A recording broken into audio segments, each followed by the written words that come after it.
Ceci est une émission payée par l'heure de la bonne nouvelle.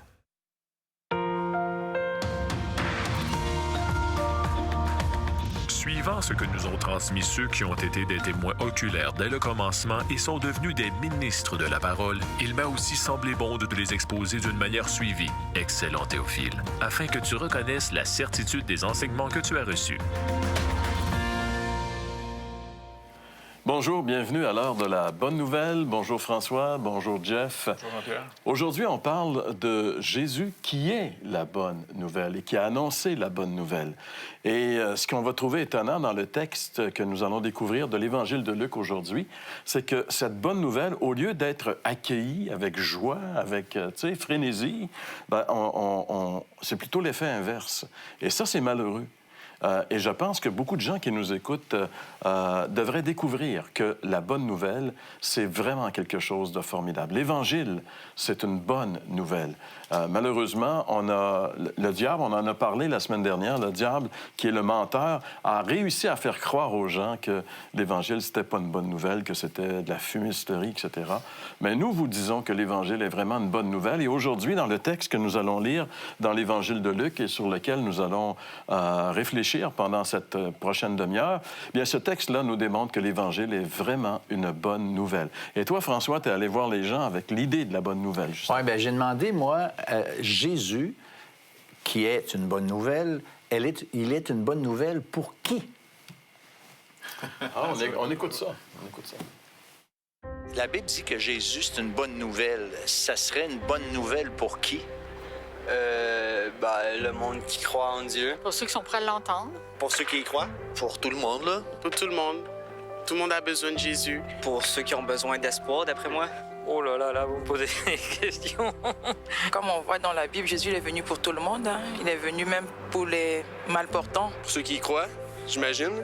Parce que, je veux dire, ça nécessairement, il faut y croire pour considérer ça comme étant une bonne nouvelle. Toutes les personnes qui sont réceptives, ceux qui ont envie d'accueillir puis d'entendre ce que Jésus aurait à apporter, à dire. Jésus, il est venu pour tout le monde et pour faire du bien, quoi. Normalement. Après, quand on voit tout ce qui se passe en ce moment, je pense pas qu'il soit venu que pour faire du bien. Vous avez vu, même la cathédrale Notre-Dame à Paris, pourtant c'est un lieu sacré et un lieu à bien brûler. Donc, il aurait été là, il n'y aurait pas eu d'incendie, non? La question était un peu, on pourrait dire, tendancieuse, parce que la majorité des réponses étaient, on pourrait dire, très, très bonnes. Ouais. Mais écoute, c'est parce que généralement, Jésus, ou j'aime pas le mot, la religion, c'est pour les faibles, c'est pour les gens pas instruits, puis on oppose toujours les gens qui sont intelligents, qui sont instruits. Ils sont comme à l'opposé, un peu comme la science et la foi. Tu sais, on dit ou on pense finalement que la science peut pas avoir de lien avec la foi. C'est un ou l'autre. Lorsque la Bible est claire, c'est pas le cas. Et Jésus est venu, pas juste pour les bien portants, il est venu pour les pécheurs. Alors, il est venu pour les gens qui sont intelligents comme les gens qui sont limités. Il est une bonne nouvelle pour qui, fondamentalement? Quand les gens sont bien portants, ils oublient qu'ils ne seront pas tout le temps bien portants. Ouais. Tu sais, tu comprends? Oui, écoute, l'autre fois, j'ai eu une discussion avec un homme, en fait, de mon âge, donc d'une certaine maturité. Puis, tu sais, le gars, il est bien, là. Tu sais, il vient d'être retraité, il est à l'aise, il est confortable, il est en bonne santé, il fait des voyages à chaque année. Tu sais, une vie incroyable, une belle vie. Ouais. Et puis, j'ai dit, écoute, je trouve que tu as vraiment une belle période de ta vie. Puis le gars, il n'est pas croyant, là, il n'est pas chrétien. Puis il me dit, ouais, mais il dit, je sais que le pire est à venir, par exemple. Et moi, j'ai trouvé que c'était criant de réalisme. Et c'est quoi son espérance? Et la question, c'est ça aussi. C'est quoi l'espérance? Jésus est qui pour nous? Il est venu pour qui, mais il est qui pour nous? Bien, c'est clair dans le texte qu'on va lire dans quelques minutes que Jésus est venu pour ceux qui se portent mal. Jésus est venu pour ceux qui ont des besoins. Mais d'une certaine façon, on est tous des gens qui se portent mal. C'est ça. Puis on a tous des besoins, quelques niveaux. Comme ton monsieur qui, pour l'instant, ça va bien, mais il sait très bien qu'à un moment donné, ça va aller moins bien. Parce que l'échéance qu'on soit qui qu'on veut, l'échéance de la vie de l'homme, c'est la mort. Et la mort, c'est jamais quelque chose... Tu sais, parce que la mort, avant que ça arrive, très souvent, il y a une dégénérescence qui n'est pas facile. On n'a qu'à aller dans un foyer de personnes âgées le jour où on vient juste de changer les couches et on se rend compte que la mort, c'est pas facile. C'est vraiment douloureux. Mais la bonne nouvelle, c'est qu'il y a quelque chose de formidable après la mort. Et il est possible de mourir sans être dans ce désespoir. Jésus vient apporter une nouvelle lueur sur la mort et sur ce qui arrive après, mais aussi sur ce qui se passe dans la vie présente. Parce que l'Évangile, c'est aussi pour le temps présent. Et c'est ce qu'on va voir immédiatement après la pause en lisant notre texte. Vous avez des questions ou des commentaires sur ce que vous venez d'entendre? Contactez-nous par téléphone ou réagissez sur les médias sociaux.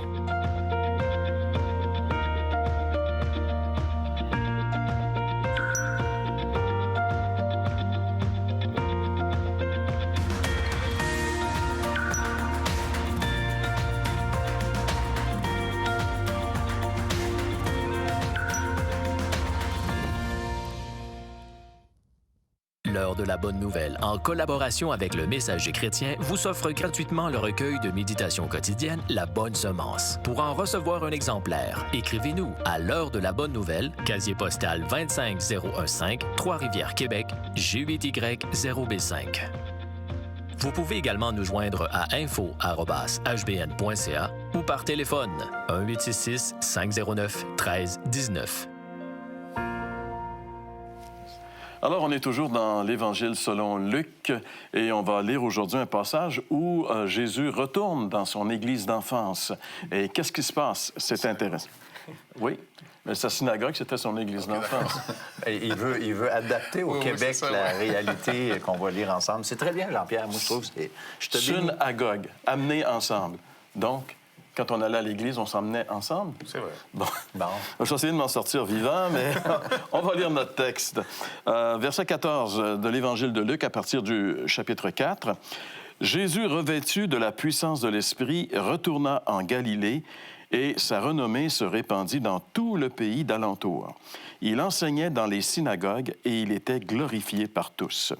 Il se rendit à Nazareth où il avait été élevé et, selon sa coutume, il entra dans la synagogue le jour du sabbat.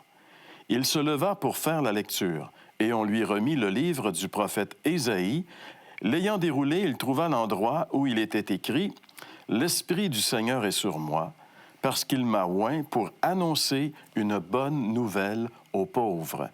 Il m'a envoyé pour guérir ceux qui ont le cœur brisé, pour proclamer aux captifs la délivrance et aux aveugles le recouvrement de la vue, pour renvoyer libres les opprimés, pour publier une année de grâce du Seigneur. » Ensuite, il roula le livre, le remit au serviteur et s'assit. Tous ceux qui se trouvaient dans la synagogue avaient les regards fixés sur lui.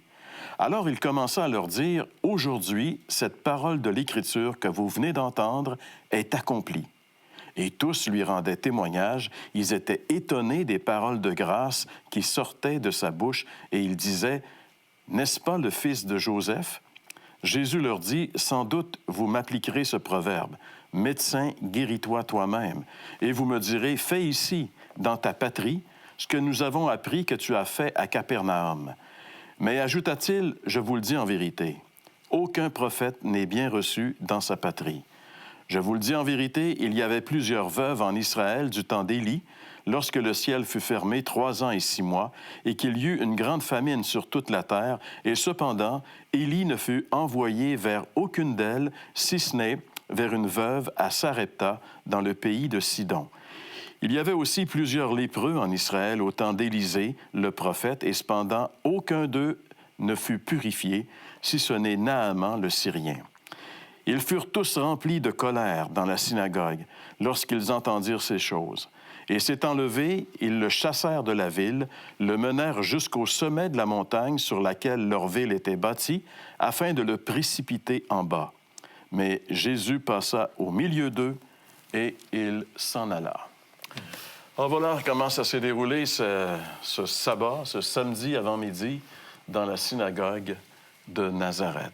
C'est intéressant parce que Il y a quelques années, on a fait une série en Israël, puis justement, tu nous avais emmenés à ce fameux mont de la précipitation. Et c'est vrai que c'est haut, hein? C'est pas mal haut. Tomber en bas, c'est fatal. C'est signer son arrêt de mort, c'est sûr. Quand que Jésus il dit « Nul n'est prophète dans sa patrie », il se l'applique à lui-même. Mais, tu sais, moi, j'ai souvent pensé que les croyants que nous sommes, on a souvent aussi expérimenté que dans nos familles proches, lorsqu'on s'est converti, qu'il n'y a pas nécessairement un accueil si excité et énervé qu'on aurait espéré. Et puis, moi, je comprends que on perd notre crédibilité parce qu'ils savent qui on est, qui on a été, puis bon, ça devient comme... On perd notre crédibilité parce qu'on n'en a pas beaucoup. Mais Jésus, lui, qui était parfait, on a aussi fait le même accueil vis-à-vis le fait qu'il était parfait. Ceux qui ont été élevés avec lui, là, je peux pas croire que ces gens-là le trouvaient pas spécial, puis spécial dans le sens positif du terme. Il péchait jamais, il était parfait. Sais, mais on oublie un genre de principe que la Bible elle-même nous dit, un genre de principe psychologique. Ce qui est à nous, on se l'associe. Si tu n'as pas une bonne image de toi, ce qui est à toi ne peut pas être bon. C'est pour ça que Paul dit « Celui qui aime sa femme s'aime lui-même ». En d'autres mots, un gars qui n'aime pas sa femme, à moins que ce soit vraiment une sorcière, là, mais...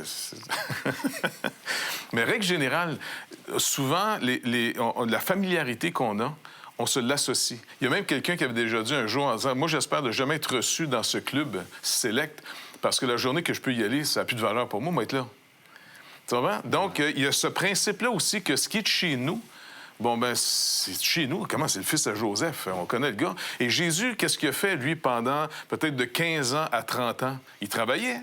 Ah ouais. Il a travaillé sûrement avec son père, puis il a travaillé peut-être après la mort de son père parce qu'on n'entend plus parler de Joseph. Il était charpentier. C'est un gars de la construction. Il rentre pas dans ton concept d'un Messie qui arrive de, je sais pas, Jérusalem. Il était élevé dans un petit village dans le nord, où dans le nord du pays, les gens étaient méprisés par les gens du sud. Oui. Donc, tout le contexte psychologique fait que, attends, même Nathanaël, qui était du village d'à côté, Cana, je ne me rappelle plus quel des apôtres, disait, on a trouvé le Messie. Ah oui, il reste où? À Nazareth. Là, il est plié en deux de rire. Nazareth, peux-tu sortir quelque chose de bon de Nazareth? Donc, tout ce contexte-là fait que le Seigneur peut-tu venir dans notre vraie vie à nous autres? C'est toujours plus vrai quand c'est ailleurs. C'est vrai. Alors ici, dans le contexte, en plus, la bonne nouvelle qu'il va leur annoncer est spectaculaire. Il leur dit, maintenant, Dieu vous annonce une année de grâce. Comment? Il annule les dettes. Comment il va manifester que Dieu annule les dettes?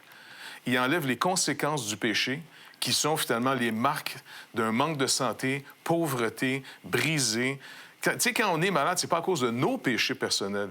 La Bible dit que c'est à cause du péché initial. C'est pour ça qu'un enfant peut mourir sans jamais avoir commis de péché personnel. La mort s'attache à nous, elle nous détruit, elle nous affaiblit à cause d'une alliance qui est brisée. Et là, le Seigneur annonce l'année de grâce. Mais il faut savoir que ça veut dire quoi dans la tête des gens, ça? Mais ça, c'est important, justement. Peut-être tu pourrais l'expliquer en quelques mots, parce que l'année de grâce qui est mentionnée ici, c'est quelque chose qu'il y avait dans l'Ancien Testament, qui arrivait, là, ça vient pas de nulle part. On a parlé dans nos émissions au début de la série de comment le Nouveau Testament est connecté et imbriqué dans l'Ancien Testament. Oui. Et on a encore ici une manifestation de ce principe-là, où on a le Nouveau Testament qui est en relation avec les liens. En fait, le Nouveau Testament, c'est l'accomplissement de l'Ancien Testament, mais surtout dans la personne de Jésus. C'est lui qui accomplit toutes ces choses. Et c'est lui ici. Mais comme tu disais, Jésus, le gars de la construction, qui revient un jour dans sa synagogue ou son église d'en face. Et la coutume chez les Juifs, c'était d'avoir les rouleaux de la loi. D'ailleurs, c'est juste là qu'on pouvait avoir accès à la parole de Dieu. Alors, on peut se compter vraiment béni aujourd'hui d'avoir nos Bibles à la maison. Hein? Alors, il allait là, puis on lui donne un rouleau qui était selon la liturgie du jour. Et ça tombe sur ce passage qui annonce le Messie à venir. Et là, Jésus, qui est pour eux le gars de la construction, il dit, dans le milieu de la synagogue, c'est accompli aujourd'hui, dans le sens que, regarde, Je suis l'accomplissement de ça. Alors, ces gens-là ils ont été étonnés et par la suite, Jésus, sachant leur réaction, va leur dire, vous allez me dire, médecin, guéris-toi Oui, toi-même. parce que finalement, ils avaient entendu de ce qu'ils faisaient ailleurs. Ben Ils ne oui. semblent pas avoir fait encore de miracles chez eux. Il en fera pas beaucoup, hein, la Bible, à cause de leur incrédulité, justement. Ça se peut pas, c'est un gars de chez nous, ça ne peut pas être vrai. Donc, ils se sont déjà fermés à tout ça. Mais ce qui vient de leur annoncer, c'est vraiment le cœur de la prophétie de l'Ancien Testament. Comme tu disais, l'année de grâce. Ouais. Peux-tu nous expliquer un peu, Jeff, qu'est-ce que ça signifie? En Israël, il y avait des fêtes. Il y avait des fêtes au printemps, puis il y avait les fêtes d'automne. Dans les fêtes du printemps, entre autres, c'était des fêtes, des célébrations. Il y avait juste un rassemblement qui était triste. C'était le Yom Kippour, le jour du grand pardon. C'est celui qu'on confessait nos fautes. Mais toutes les autres fêtes étaient des réjouissances parce que c'était toujours pour rappeler l'espérance que Dieu avait promis à Israël. Mais un de ces repos, c'était à chaque 49 ans, qu'on finissait la 49e année, Dieu disait, la 50e année va commencer en annulant les dettes à tout le monde. Parce que tout le monde avait un territoire assigné par Dieu, chaque tribu d'Israël, sauf celle des Lévites, qui eux autres étaient un peu partout parce que c'était des prêtres. Et on devait annuler les dettes à tout le monde. Tout le monde retourne dans son territoire, sa maison, plus de dettes. Et puis, c'était la fête. Et en plus, le Seigneur dit, cette année, cette 50e année, non seulement on annule les dettes à tout le monde, vous retournez toutes dans vos maisons que vous avez perdues, mais vous avez une année que personne ne travaille parce que Dieu dit, je vais bénir la 49e année tellement qu'elle va produire 3 fois plus qu'il va pouvoir pour 3 ans. L'année, que c'est la 50e, l'année que vous allez semer, ou l'année que vous ne travaillez pas, vous ne pouvez pas semer, et l'année que vous allez semer, vous attendez la récolte. Écoute, on ne peut pas avoir plus que ça. Malheureusement, Israël n'a jamais voulu célébrer cette fête-là. Les riches, les gens qui réussissent bien leur vie contre ceux qui échouent dans leur vie, c'était pas à leur avantage parce que les autres, ils pognaient la maison du beau-frère, puis ils pognaient l'autre maison quand les gens échouaient. Mais normalement, tu étais supposé lui redonner après un certain temps, surtout après le 49 ans. Et là, c'est pour ça que le même prophète Ésaïe va dire un peu plus loin ou avant, il dit, il n'y a plus de place à habiter dans le pays parce qu'on met maison à maison, terrain à terrain, malheur. Pourquoi? Parce que souvent, les pays sont contrôlés par une petite minorité de rien, parce qu'à force d'échouer, tu n'es plus capable de remonter en haut. Tu ne peux plus retrouver tes choses. Et Dieu, pour empêcher ça en Israël, il dit à chaque 50 ans, imagine-toi, à chaque 50 ans, là, on reçoit finalement tous nos comptes payés, on ne doit plus rien à la banque, plus de carte de crédit, ta maison, finalement, tout. Puis tu as une année payée à rien faire. Je dis, même les communistes n'ont pas pensé à une affaire aussi beau que ça. Ça, c'est l'année de grâce que Jésus dit, je suis venu pour publier Exactement. une année de Puis grâce. il le rend manifeste. Quand il veut rendre manifeste ces choses-là, il le fait concrètement en disant, regardez, les dettes que vous avez, c'est au fond que le péché a causé, c'est vos maladies. Donc, je suis venu guérir les lépreux, je suis venu... Il vient manifester une année que Dieu enlève les dettes à tout le monde. Quiconque le rencontrait et croyait qui il était, recevait le cadeau de Dieu physiquement en vue de croire, maintenant, je vais l'accomplir parfaitement à la croix pour vous inviter au repos éternel. Il n'y a pas d'autre issue de sortir de cette vie que l'œuvre que Jésus a faite. Et il l'a démontré, il l'a promis dans l'Ancien Testament. C'est plus que 1500 ans de promesses de prophètes. Tu sais, c'est pas du jour au lendemain que ces choses-là se sont faites. Pour après arriver clairement à Jésus-Christ en disant, je suis la bonne nouvelle. Je vais vous faire des démonstrations dans le temps présent pour que vous me fassiez confiance. Je vais aller payer entièrement votre dette pour que vous puissiez entrer sur un jour la nouvelle terre que Dieu va recréer de nouveaux cieux. Ce samedi, quand Jésus est entré dans la synagogue de Nazareth, en fait, c'est l'accomplissement de l'Ancien Testament qui était présent en personne. Oui. La bonne nouvelle était présente en personne dans cette synagogue. Ça a été certainement le plus merveilleux sabbat que jamais Nazareth a vécu. Mais tu aurais-tu leur défi? Attends, le gars, il est élevé dans le village, c'est le gars de la construction. Et puis, il y a la bonne nouvelle en même temps. Qu'est-ce que je fais? J'écoute ce que Dieu dit dans sa parole de lui, ou moi, je le connais personnellement, ce gars-là. Écoute, c'est le gars qui a bâti la maison de ma mère. C'est ça. C'est le charpentier. Puis, comme tu dis, Jésus avait un témoignage de vie très bien, mais il n'était pas excentrique comme des gens ultra pieux, bizarres. Ouais. Il était tellement normal que ça troublait tout le monde. Parce que les pharisiens jouaient à la religion, puis ils avaient l'air un peu bizarre. Ouais. Ils exagéraient tout, là, ça priait. Tandis que Jésus, quand il parlait à son père, il parlait normalement. Ah ouais. Mais pour les gens, il est trop de chez nous. Tu as le choix maintenant de croire ce que Dieu dit ou de voir ce que tes yeux voient. Qu'est-ce que tu choisis? Et c'est la même chose aujourd'hui. Pour les gens qui nous écoutent, Jésus, il est le même. La Bible dit hier, aujourd'hui, éternellement. Il n'a pas changé. Il est encore lui. C'est encore lui qui est la bonne nouvelle. C'est lui qui est le seul espoir pour chacun d'entre nous. Et si on le rejette comme eux l'ont rejeté, il n'y a plus d'espoir à ce moment-là. Et ça, c'est terrible. Et... Bien, j'allais juste dire, moi, Jean-Pierre, guérir ceux qui ont le cœur brisé. Il y a tellement de gens aujourd'hui qui ne cherchent peut-être pas dans la religion, puis c'est correct, mais Christ, Jésus le Christ, lui, est venu guérir ceux qui ont le cœur brisé. Il n'est pas juste les pauvres parfaits, mais les cœurs brisés. Moi, le désespoir qui m'entoure, je suis estomaqué. Et pour toutes ces personnes-là, Jésus est la solution. C'est ça qui est merveilleux. Il y a une solution. Malheureusement, aujourd'hui, on va chercher les solutions ailleurs. C'est ça. On va essayer de trouver dans l'argent, dans n'importe quoi, dans une philosophie, dans un groupe de soutien, dans n'importe quoi. On va essayer de trouver une réponse à notre problème, alors que Jésus se présente encore aujourd'hui comme étant la réponse, comme étant la bonne nouvelle, comme étant cette année de grâce qu'il veut publier dans notre vie, changer notre vie. C'est possible, mais il ne faut pas refuser le Seigneur Jésus-Christ pendant qu'il se présente à nous. Dans cette série, il est arrivé à plusieurs reprises qu'on a cité ce passage de l'Épître aux Hébreux. Aujourd'hui, si vous entendez sa voix, n'endurcissez pas votre cœur. Encore aujourd'hui, le Seigneur Jésus se présente à nous comme étant cette bonne nouvelle, comme étant celui qui peut changer notre vie et amener du bon dans notre vie complètement. Comment est-ce que c'est possible que ça arrive? Eh bien, Jean-François nous explique ça dans un petit instant. Vous avez des questions ou des commentaires sur ce que vous venez d'entendre? Contactez-nous par téléphone ou réagissez sur les médias sociaux.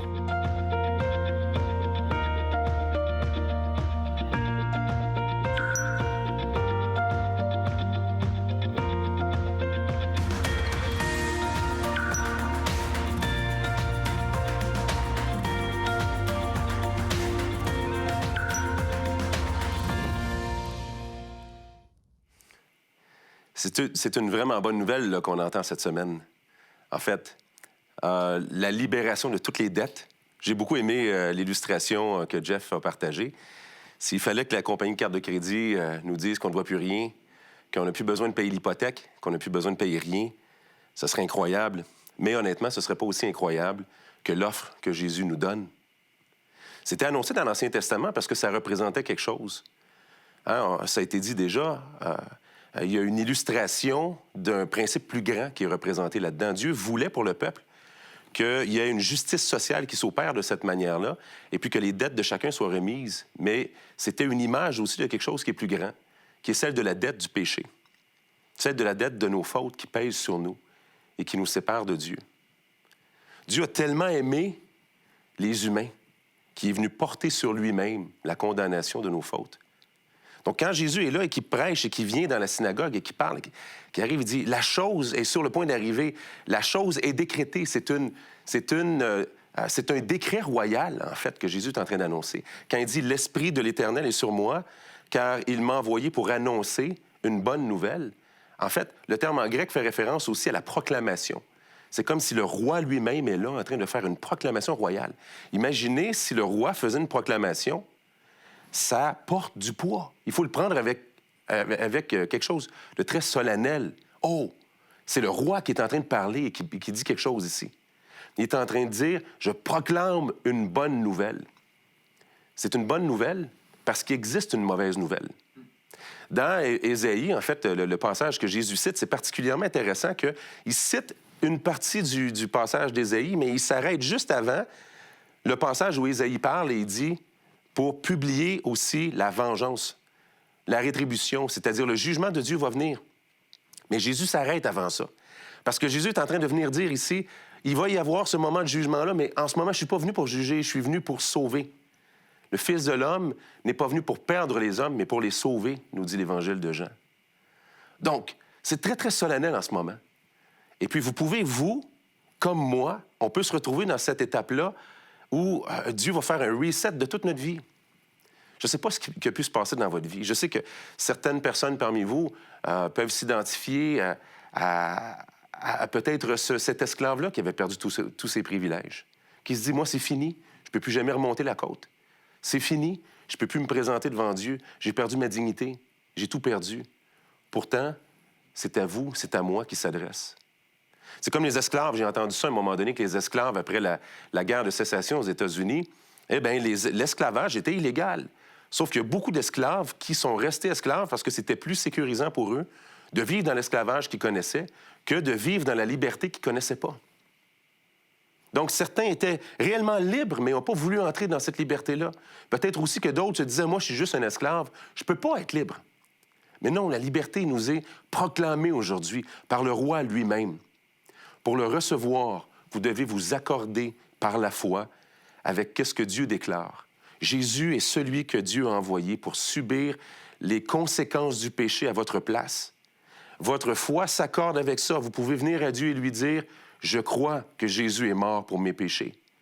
Je le crois et je le veux. » En répondant par la foi, vous vous livrez à lui, corps et âme, à celui qui vous a aimé, et vous l'invitez à entrer dans votre vie. Vous pouvez le faire aujourd'hui. Je vous encourage à le faire. Et je vous encourage aussi à vous joindre à un groupe de discussion « Je suis deuxième », dans lequel vous allez pouvoir parler avec d'autres personnes de qu'est-ce que Jésus a fait et continuer cette progression spirituelle-là. Vous pouvez nous contacter ou aller sur le site de jesuisdeuxième.com pour découvrir où se trouve le groupe le plus près de chez vous. Vous avez des questions ou des commentaires sur ce que vous venez d'entendre? Contactez-nous par téléphone ou réagissez sur les médias sociaux.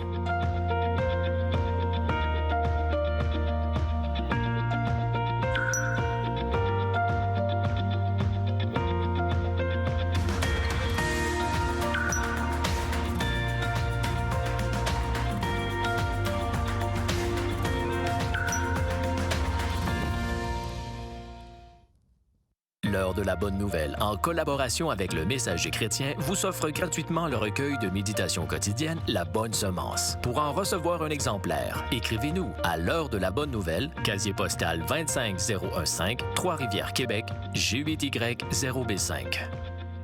Vous pouvez également nous joindre à info@hbn.ca ou par téléphone 1-866-509-1319.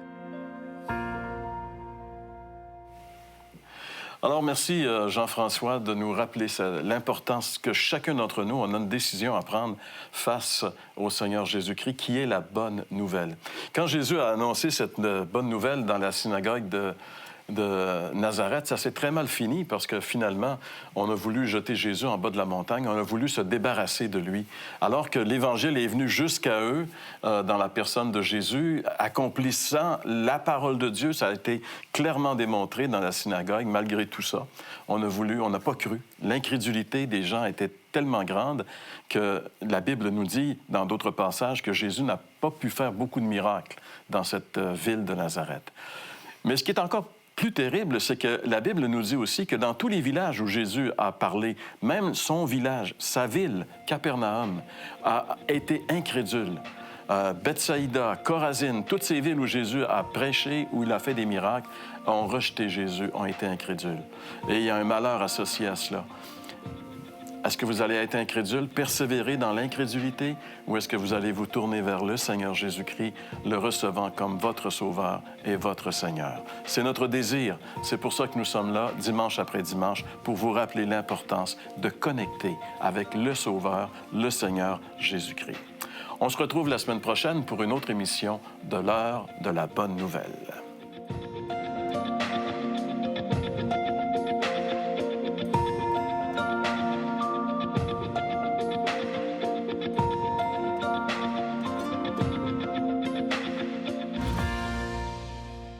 Ceci était une émission payée par l'heure de la bonne nouvelle.